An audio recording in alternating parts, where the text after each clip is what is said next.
ഒക്കെ പോയല്ലോ. ലക്ഷ്മിയെ ഓടി വായോ. കണ്ടില്ല ഇത് നീയ് പാകം തെറ്റി. നീ ഇതൊന്നിനും കൊള്ളില്ല. എടുത്ത് കളാ വടക്കേ കുപ്പയിലേക്ക് ചെയ്യണം. അടുക്കളയിൽ ചായ തിളച്ചു തൂങ്ങിയപ്പോ ഒന്ന് ഓടിപ്പോയതാ ഞാൻ. അതുവരെ ഇവിടെ തന്നെ ഉണ്ടായിരുന്നു. ചെഞ്ചില്ലാതെ കഷായത്തൊക്കെ വലുതാണ് ചായന്റെ വെള്ളം. പോകുമ്പോ ഞാൻ ആ ചെക്കനോട് പ്രത്യേകം പറഞ്ഞിച്ചു പോയതാ ഇതിലേക്ക് ഒരു കണ്ണ് വേണേന്ന്. ആരുടെ? കുഞ്ഞീഷടാ. നല്ല ആളെയാ നീ ഏൽപ്പിച്ചിട്ട് പോയേ. എവിടെയാ വിദ്യാസുരൻ? ഞാനിവിടെ ഉണ്ടച്ചാ. കണ്ണിന്റെ മുമ്പിൽ കിടന്ന് ഈ കഷായം തിളച്ചു തൂകുമ്പോ ആ തീയെങ്കിലും ഒന്ന് കെടുത്തിക്കൂടായിരുന്നോ? കാർക്കോടക. അച്ഛനല്ലേ പറഞ്ഞത് ഗുളിക മാത്രം കിട്ടിയാ മതി, കഷായവും കുഴമ്പും ലേഹ്യവും ഒന്നും ഈ കാർക്കോടകന്റെ ഉത്തരവാദിത്തപ്പെട്ടതല്ലെന്ന്. അത് നിനക്ക് വിവരമല്ലാഞ്ഞിട്ട് പറഞ്ഞല്ലേ കുഞ്ഞീഷ? എന്നെ ഏൽപ്പിച്ച ജോലി അത് ഭംഗിയായിട്ട് ചെയ്യുക എന്നുള്ളതാണ് എന്റെ ലക്ഷ്യം. അതെ, അതുകൊണ്ടാണല്ലോ അത് ഭംഗിയായിട്ട് ചെയ്തുകൊണ്ടിരിക്കുന്നേ. ചതുരാകൃതിയിലാണോ ഗുളിക ഉരുട്ടുക? പിന്നെ എങ്ങനെ ഉരുട്ടുക? ഇത് കണ്ടോ ലക്ഷ്മിയെ, ഇതെങ്ങനെയാ മനുഷ്യന്മാർക്ക് കൊടുക്കും? ഓ, എന്റെ പ്രഥമ സന്തതിക്ക് ഇങ്ങനെ ഒരു ജന്മമാണല്ലോ ദൈവമേ നീ കൊടുത്തത്. അച്ഛാ, എന്നെ അങ്ങനെ ഇടിച്ചു താഴ്ത്തരുത്. എടാ, നിന്റെ അനിയൻ 3 മാസം കഴിയുമ്പോ MBBS പാസ്സായി വരും. അതിന് അന്ന് നീ ഇവിടെ ഈ ഗുളിയെ ഇങ്ങനെ ചതുരാകൃതിയിൽ ഉരുട്ടിയിരിക്കേ ഉള്ളൂ.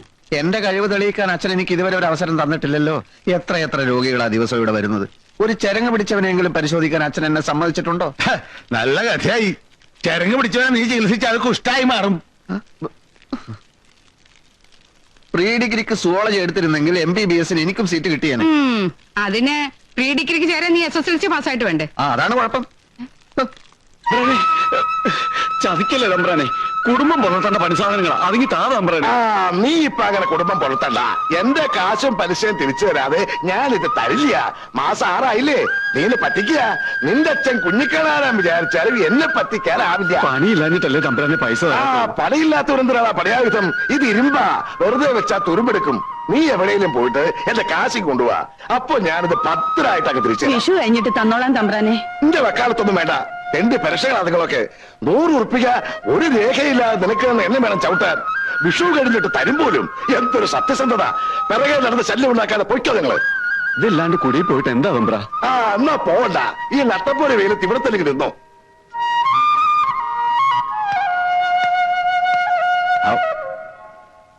സമയം കഴിഞ്ഞല്ലോ. നീ എല്ലാരും നാളെ വരിക. ശരി. ആ ചെങ്ങാരമ്പള്ളിലെ വേലായിരം മണ്ണ ഭരണിയിലെ കഷായം എടുത്ത് കൊടുക്ക. കാശോ? ഒന്നും വാങ്ങണ്ട, മെരിറ്റിനാണ്. താനിപ്പോ പലിശയ്ക്ക് പണം കൊടുക്കൽ നിർത്തി കിളക്കല് തുടങ്ങിയ. അളിയലല്ലേ പറഞ്ഞത് ഇവിടെ മുളക് വള്ളിയുടെ മൂട് കളിക്കാൻ ഒരു തൂമ്പയില്ലെന്ന്? ഒന്നല്ല, 3 എണ്ണം. എവിടുന്നായിട്ടൊക്കെ? വരുന്ന വഴിയില് ഒരു വിദ്വാരം വിൽക്കാന്ന് വെച്ചിരിക്കണു. അപ്പോഴാ അളിയൻ പറഞ്ഞ കാര്യം ഞാൻ ഓർത്തത്. ഉറുപ്പി 200 കൊടുത്തു. എങ്ങനെ കാശെടുത്തോട്ട് വാ, എന്നിട്ട് ഇതെടുത്തൊക്കെ അകത്തോട്ട് വെക്ക്. ഇത് പഴയതാണല്ലോ ശിവശങ്കര. പുതിയതല്ല. പുതിയതിനിപ്പോ എന്താ വില എന്നാ വിചാരം? ഈ സെക്കൻഡ് അല്ല. ഇത് ആ കരിയാത്തന്നെയാണല്ലോ ആങ്ങളെ. അന്നൊരു ദിവസം അവനൂടെ കളിക്കാൻ വന്നപ്പോ ഇത് അവന്റെ കണ്ടു. കരിയാത്തത് തന്നെയാ, അവന്റെ കയ്യിൽ തന്നെയാ ഞാൻ വില കൊടുത്ത് വാങ്ങിയത്. ശിവശങ്കര, താനിത് വില കൊടുത്ത് വാങ്ങിയോ അതോ പിടിച്ചിട്ടോ? എന്താ കാശും പലിശയും തന്നല്ലേ, പിന്നെ ഞാൻ എന്താ ചെയ്യാ? അളിയൻ പറയേ. വെറുതെ അല്ല തന്നെ നാട്ടുകാര് പ്രാകുന്നത്. എന്തിനാടോ ഈ വയസ്സുകാലത്ത് കണ്ടവന്റെ ഒക്കെ ശാപം വാങ്ങി തലയെ കെട്ടി വെക്കുന്നത്? കാശിന്റെ കാര്യത്തില് ഇനി കഴിയാത്തതല്ല, സാക്ഷാൽ ദുർവാസാവ് നേരിട്ട് വന്ന് ശപിച്ചാലും എനിക്ക് പ്രശ്നമല്ല. അതെ, ഈ കൊള്ള മുതൽ വിൽക്കാൻ വേണ്ടിട്ട് ആങ്ങളെ ഇപ്പൊ ഇങ്ങോട്ട് വന്നത്? അതിന് മാത്രമല്ല, നേര് പറഞ്ഞാ ഞാനിപ്പോ വന്നത് ഇന്ദിരയുടെ ഫീസിന്റെ കാര്യം പറയാനാ. ഇന്ദിരയുടെ ഫീസിന്റെ കാര്യം? അവളിപ്പോ ടൈപ്പ് അടിക്കല്ലേ, നാളെ അത്ര ഫീസ് കൊടുക്കേണ്ടത്. ഉറുപ്പിക 40 വേണ്ടത്.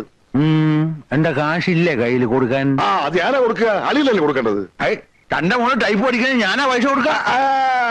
അതേ അവൾ ആർക്ക് വേണ്ടിയാ ടൈപ്പ് പഠിക്കണത്? എനിക്ക് വേണ്ടിയാ. അളിയന്റെ മേൽ ഉണ്ണിക്ക് വേണ്ടിയാ. അവനല്ലേ അവളെ കല്യാണം കഴിക്കാൻ പോണത്. ഭാവിയിലേ അവളെ ടൈപ്പ് പഠിക്കുന്നതിന്റെ ഗുണമാർക്കാ? ഉണ്ണിക്ക് അല്ലേ മകളെ?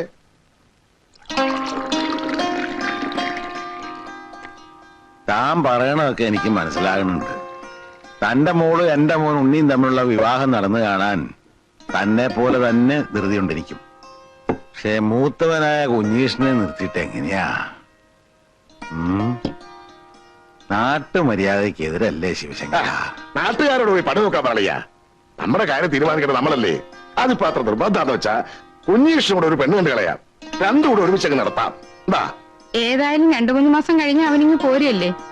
ഉണ്ണിയുടെ അച്ഛൻ പറയണത് പഠിപ്പ് കഴിഞ്ഞു വന്നാലും അവൻ ഇവിടെ തന്നെ ഒരു ക്ലിനിക്ക് തുടങ്ങാലോ എന്നാ. ഒരു ഇരിപ്പുറപ്പിച്ചിട്ട് പോരെ കല്യാണക്കാരിയൊക്കെ ചിന്തിക്കുന്നത്. പോരാ, ചിന്തിക്കാനുള്ളത് അപ്പ ചിന്തിക്കണം. പട്ടണത്തിൽ പഠിക്കണ ചെറുക്കനാ എപ്പോഴാ മനസ്സ് മാറുകയെന്നറിയില്ല.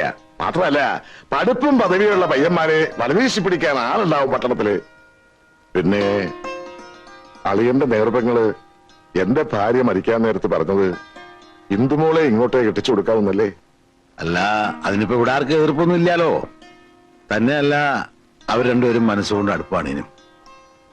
ആ നിർബന്ധാച്ചാ ഒന്നിത്തളം വരെ വന്നു പോയാൽ ഞാൻ ഉണ്ണിക്ക് കത്തെഴുതാം. ഉറുപ്പടി നോക്കി കൃത്യമായിട്ട് കൊടുക്കുക. ആ മരുന്നൊക്കെ കഴിക്കണം കേട്ടോ.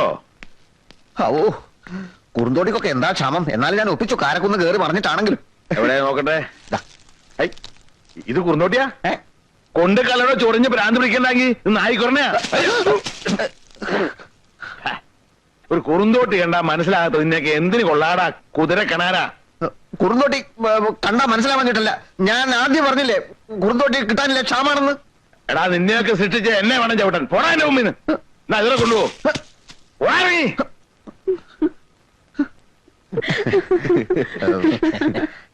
അച്ഛനിപ്പോ പഴയ പോലെ കാഴ്ചയില്ല. കുറുന്തോട്ടിയും നായ്ക്കുരുടെയും കണ്ടാൽ തിരിച്ചറിയാനുള്ള കഴിവില്ല. മാത്രമല്ല, ചികിത്സാ രംഗത്ത് ഞാൻ അച്ഛനെ മറികടക്കുമെന്നുള്ളൊരു ഭയമുണ്ടേ.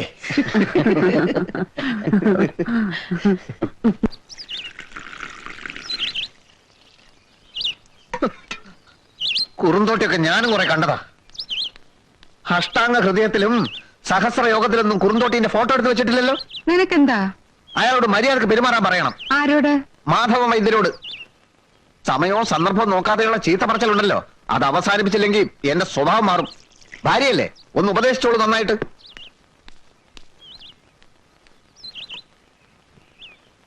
വൈദ്യരെ, വൈദ്യരെ, എന്താടോ? മൂത്തടുത്ത കുമാരൻ ചങ്കൽ പൊട്ടിച്ചു. കവലയിലോട്ട് ഇറങ്ങിയിട്ടുണ്ട്. എത്രയും പെട്ടെന്ന് വന്ന് അവനെ പിടിച്ചു കെട്ടില്ലാച്ചാലേ ആരെങ്കിലും ഒക്കെ ഇന്ന് തീരും. എനിക്കിപ്പൊ പറ്റില്ല. ഇത് കണ്ടില്ലേ, ദൂരദേശത്തൊക്കെ വന്നിരിക്കുന്നവരാ. അങ്ങനെ പറയല്ലേ വൈദ്യരെ, കുമാരന്റെ സ്ഥിതി അറിയാമല്ലോ. ഭ്രാന്ത് ഇല്ലാത്തപ്പോഴേ എന്തിനും മടിക്കാത്തോനാ. നിങ്ങൾ ആരെങ്കിലും ഇന്ന് പിടിച്ചു കിട്ടുക, അപ്പോഴേക്ക് ഞാനങ്ങ് വരാം. അയ്യോ, അവനോട് ആരെടുക്കും? ആനക്കുട്ടിയല്ലേ അവൻ. വൈദ്യരോടല്ലാതെ മറ്റാർക്കെങ്കിലും അവൻ കീഴ്പ്പെടുവോ?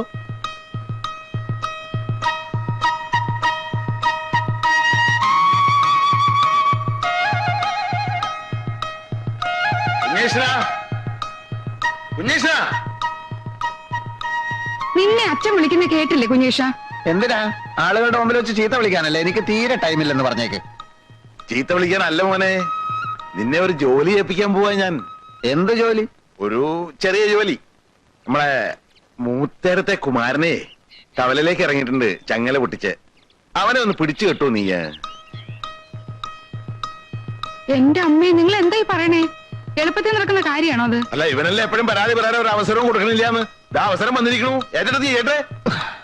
അല്ല, ഇതിപ്പോ ഈ കുമാരന്റെ പ്രശ്നത്തിൽ. കുമാരനൊരു പ്രശ്നവുമല്ല. ഏൽപ്പിച്ച പണി ചെയ്യാൻ ധൈര്യം ഉണ്ടോ നിനക്ക്?